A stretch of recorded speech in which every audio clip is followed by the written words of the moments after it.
Foreign direct investments inflow to telecom sector falls by 47%. Naira drops to record low at black market exchanges at 950 Naira for a dollar. Plus oil prices rise, Brent closes above $86 a barrel. And the program focuses on entrepreneur skills for young people as the world prepares to celebrate International Youth Day. This is Business Express, reaching you from Abuja, Nigeria's capital. I am Musa Abubakar.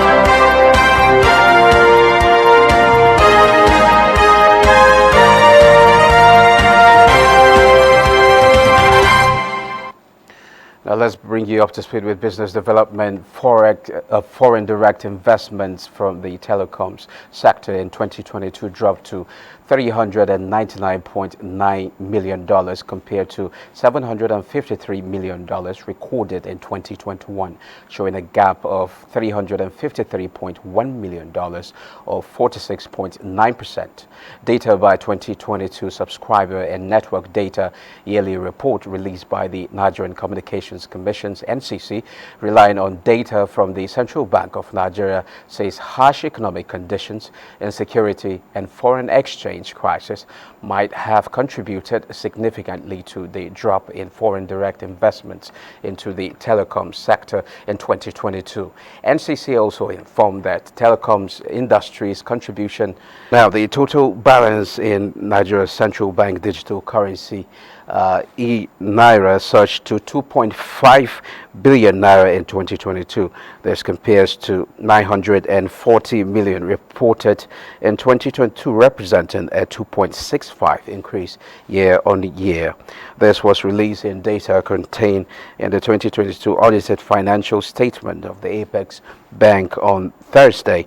The CBN launched the e-Naira in 2021 as part of its efforts to promote financial inclusion, innovation, and efficiency in the Nigerian economy. The e-Naira is a legal tender that can be used for various transactions such as payments, remittances, savings, and investments. The e-Naira is also designed to complement the existing Naira notes and coins and to facilitate cross-border trade and remittances. The African Continental Free Trade Agreement is geared towards turning around of the continental economy from that of consumer to product, a market-oriented economy. This is the view of participants at the ongoing 2023 African Bar Association Conference holding in Pretoria, South Africa. They identify consumer economy as a weak point and over-dependence on others as capable of turning economies to dumping grounds. They are optimistic that the implementation of the AfCFTA will make Africa great again. Looking at Africa as a focal point of the world's development. Civilization started from Africa, okay, but we seem to be lacking behind. But Africa has woken up to that responsibility and they want to take their rightful place globally. The truth of the matter is that law underpins all of this. And I ask the question, how much effort has gone into training African lawyers to be in a position to advise African governments, advise African companies, advise African individuals on trade on the continent within the context of the African Continental Free Trade Area? The International Youth Day, endorsed by the United Nations in the year 1999, is being celebrated every year to highlight the importance of young people as the driving force of change in the world. International Youth Day serves as an opportunity to raise awareness about the challenges and issues faced by young people, as well as to promote their active participation in social, economic, and political processes. As the world celebrates this group of persons, we have a guest to talk about entrepreneurship and youth He is Mr. Abubakar Anichebe, an entrepreneur and business coach. Thank you for joining us. Thank you very much, Musa. Good to be here. Well, let's first of all begin with the theme for this year's youth celebration. Green skills for youth towards a sustainable world. How important is skill acquisition to young people? Well, I think skill acquisition is the way to go, because without any elements of doubt, if you don't get in tune with where the world is going to, you'll find yourself left behind, in simple terms, or not very useful. And so I think now young people have the whole vista opened up to them, especially since there's a plethora of online learning tools that they can lean onto, and even free tools on YouTube, free classes on YouTube that they can lean onto in order to learn new skills that are relevant today, as opposed to problems that have been solved by technology. Okay. Green skills or skills for the future. How can our youth take advantage of such skills? Well, skills for the future. When we say skills for the future, I'll say skills for now, because you don't want to learn skills that are absent of a problem to be solved. You want to find the problem within your local community and find a skill for that. So last night I was discussing with friends of mine, and they were talking about their siblings looking for jobs, and I said, what skills do they have? They said, no, he graduated from. I said, no, not forget about the graduated from and what certificate he has. What skill does he have? Can he fix solar equipment? Because that's something that the world is moving to. The data isn't yet out, but I can bet that a lot of businesses are now moving into green energy, green solutions. And so we require young people, whether they are engineers or not engineers, to start to learn of those kind of skills, how to utilize them, how to harness, whether it's solar, whether it's regular inverter, whether it's wind energy, hydro energy, CNG. We need to learn how to use that and apply it in business, because there's a huge gap. There's a huge gap, and the demand keeps rising, especially as the fuel price keeps rising. Okay, now how do you assess our transition to renewable energy, and how much do you think the government needs to do to really invest in this renewable energy, and also in skills acquisition for the future as well? Well, I do know that a couple of years ago, the NMPC did have a drive towards the adoption of CNG with our vehicles, and there was a huge drive. It was headed by a Dr. Betty Gonna, and then Nigerians were still enjoying the cheaper fuel, so it wasn't given a lot of attention. But I guess if that program is revisited now, and there is a number of places where people can actually go to and have their, whether it's their generators or their cars converted to CNG, it will be well accepted, because now the fear that people used to have of gas has been outweighed by the price of fuel. So it's that balance. So yes, the government right now should be looking at having more CNG conversion plants. They're not enough in Abuja. I think they're just about 2 in my last research. Maybe a couple of others have opened up, but then that yet to be visible. That's number one. Secondly, individuals and NGOs as well, and organizations should start to actively look at these sources of energy. I know some hotels, myself especially being also in the hospitality businesses, we've kind of pivoted in the last 3 months into more renewable energy, and a lot of people are going off grid, and I think it's a way to go. I also have, I know a couple of businesses, especially markets, that are being targeted by some of these renewable energy firms, so that there's a pay-as-you-go system in place, so that because of the prohibitive costs of actually going out there and getting your own solar equipment sorted out, there has to be a kind of credit arrangement. And if that can be done, I know a bank, one particular bank is doing that, but if that can be spread in other financial organizations, then I think we'll see a number of options that small businesses can lean onto and kind of cushion the effects of the fuel subsidy removal. Okay, young entrepreneurs often complain of lack of capital. Yeah. Haven't talked about skills, but which one is more paramount? I mean, is it the capital first, then the skills, or skills and the capital? Which one takes, comes first? Which should come first? So last time I was here, Musa, I think it was during the holidays. Okay. We did talk about it, and I said, your skill is a capital.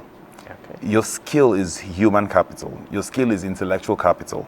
So we don't, when we talk about capital, we need to understand that it's like talking about an animal. A dog is an animal, but an animal is not necessarily a dog. So in other words, your skill is a capital, but capital is not necessarily skill. Capital could be money, it could be your intellectual capital, it could be your political capital if you're well connected, it could be your social capital if you're well known and liked, maybe on social media or even outside of social media.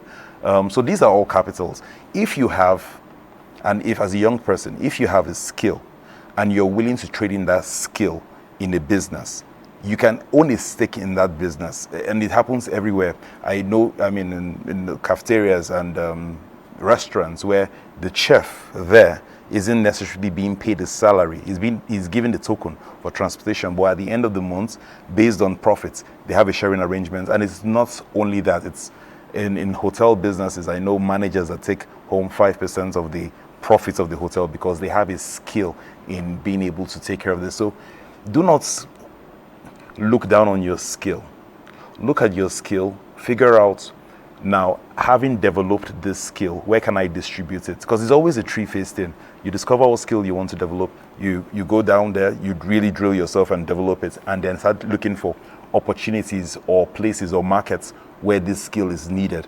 And you can trade in that skill for a token, or you can trade in that skill for a slice of the shareholding of that business. Now, another thing I would like to talk about is the issue of the artificial intelligence we see lately or recently. You know, this conversation is somehow towards artificial intelligence and how it will likely affect a lot of jobs out there. So, in your own view, how do we get to really adjust to this situation and get to have the right skills so that we can take advantage of future opportunities? Well, I'm glad you asked. So my take is this.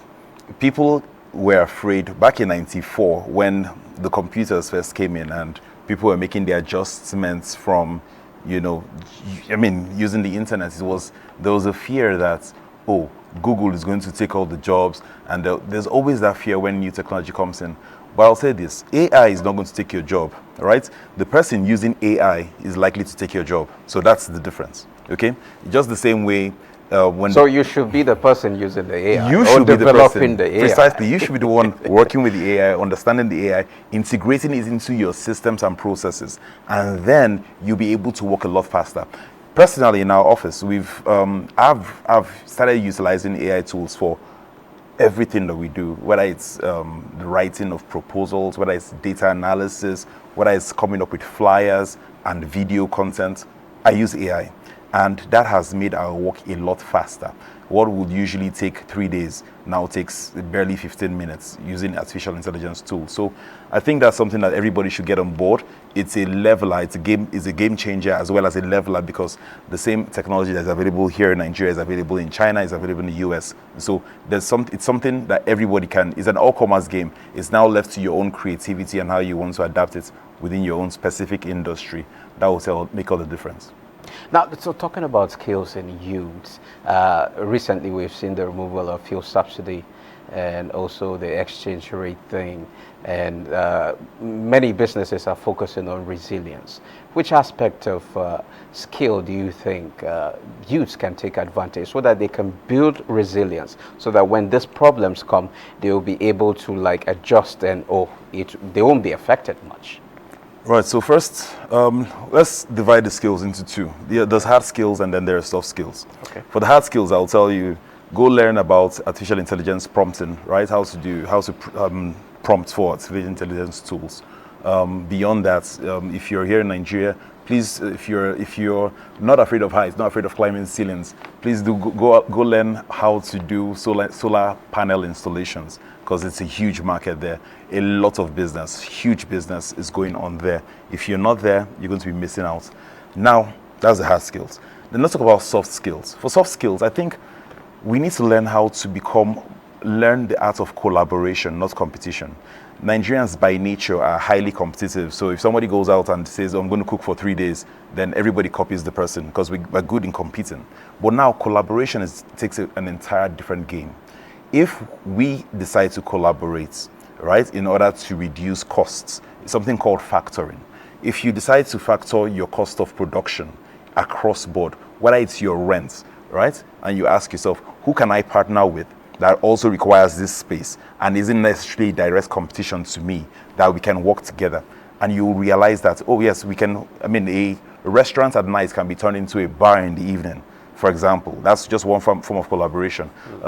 In my office, we realized, well, we can work out with other estate companies, realtors, and we started doing that, right? And so we reduced the cost of the rent by half, because now it's two people paying the same rent that we used to pay before.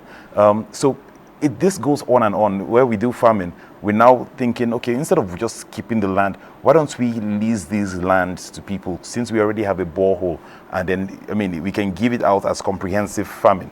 So collaboration happens on different phases, but you have to ask yourself, in which areas can I collaborate? I'll give you 4. You can collaborate in terms of technology development, right? So you can get really fast internet, really great internet. Well, I mean, I don't call any names, but you can get that and collaborate so that the cost of that comes down. That's number 1. You can collaborate in terms of resources. So it could be your office space.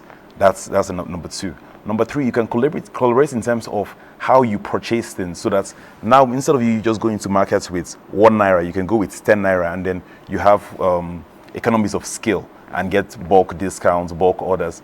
That's a third way. You can also collaborate in terms of human resources, the employees working with you, as opposed to keeping them there, because half of the time maybe they're not too busy. Which other business can you also lease those people to? Kind of how a football club will loan a player to another club. What businesses can you give to them, so that perhaps instead of them coming Mondays to Fridays, they can come Mondays, Wednesdays, and Fridays, and then the other 2 days they are working for this other company. That way your employees are not too keen on leaving, because now they are able to augment their salaries. So that's kind of some of the ideas that we are already trying out, and it's working out quite well. I think other businesses should also give that a shot. Okay, before I let you go, just a quick one. We've seen successes in the creative industry. Right. How do we take these successes and to other sectors, so that we won't be seeing the brain drain we are seeing today, the Japa syndrome and things like that? And it's mostly from our youngsters, or youth rather. I like to think that the brain drain can be seen as an advantage in the long run, right?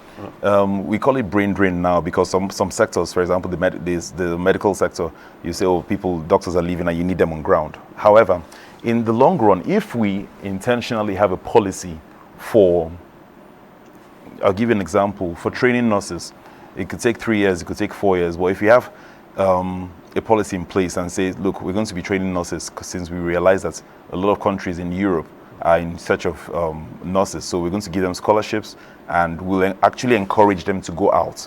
This is not a strange idea. The Philippines has this in place, right, when it comes to hospitality, and they regularly push out their citizens to other countries, and that is a source of investments for them, because down the line people are bringing back, repatriating back their funds back home to build this and that. So, what about if we are short of manpower? What happens? If we need those manpower that's out there, that's serving other communities. Other communities, like yes. It won't be long before we start to migrate towards telemedicine, for example. Right? When it comes to the medicals, it won't be long before we start doing telemedicine. So that way, we can actually stretch. A doctor can multiply himself across board, and you can get access. Whether you're in Bielsa, you can get access to a doctor here in Beautiful. Thank you Abuja. Very much, Mr. Abubakar and Ichebe. Thank you for sharing your thought with us. Thank you very much. And now to energy. Oil prices held near recent highs on Friday amid optimistic demand forecast from the OPEC producer group and the International Energy Agency, IEA. Brent crude was down 12% or 0.1% at $86.28 a barrel, while U.S. West Texas Intermediate crude futures were down 7 cents or 0.1% at $82.75. Both benchmarks have been on a sustained rally since June, with WTI trading on Thursday at its highest this year and Brent hitting its highest since late January. Now, still on commodity, let's see prices of oil and other commodities on the global market.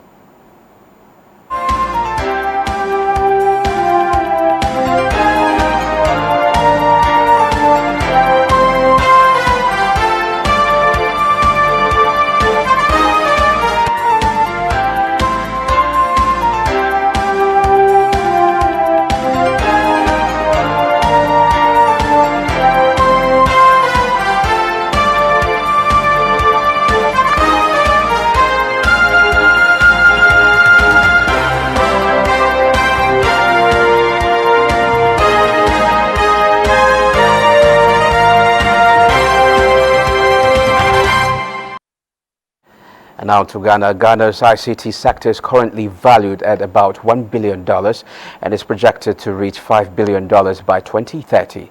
To ensure realization, Ghana's National Information Technology Agency, in collaboration with the Ministry of Communications and Digitalization, has launched a World Technology Forum to keep up with new trends. Certain things that we can use as solutions locally or domestically. There are certain things that we can export. We know of AFTA. We know how important e-commerce is. This will be a great opportunity for us to show that we have the IT capabilities and that we can even export our services or use them domestically. They are amazing solutions, products, and services that are sitting on the shelves, right? I want a forum for us to bring this innovation to the fore. And now to the capital market. UK stocks slump on Friday with US stock index futures subdued on Friday. Here are the closing figures.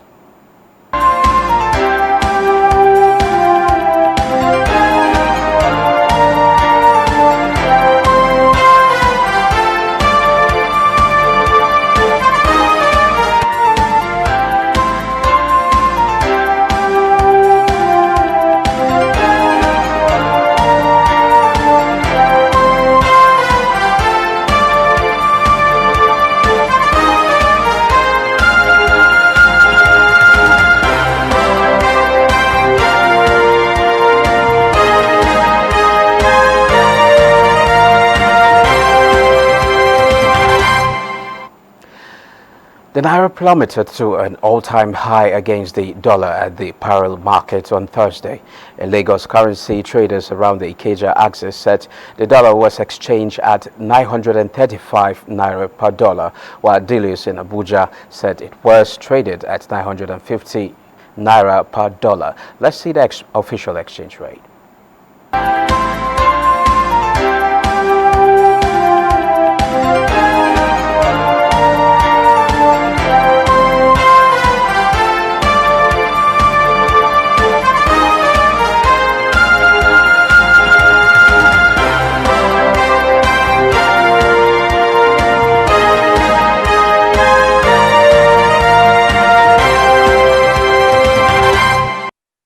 Now, this is where we end this edition of Business Express. We value your feedback, so keep the comments and observations and suggestions coming. Be informed that all previous episodes are available on YouTube on the NTA's channel. Business Express returns next week. Join us then. I am Musa Abubakar.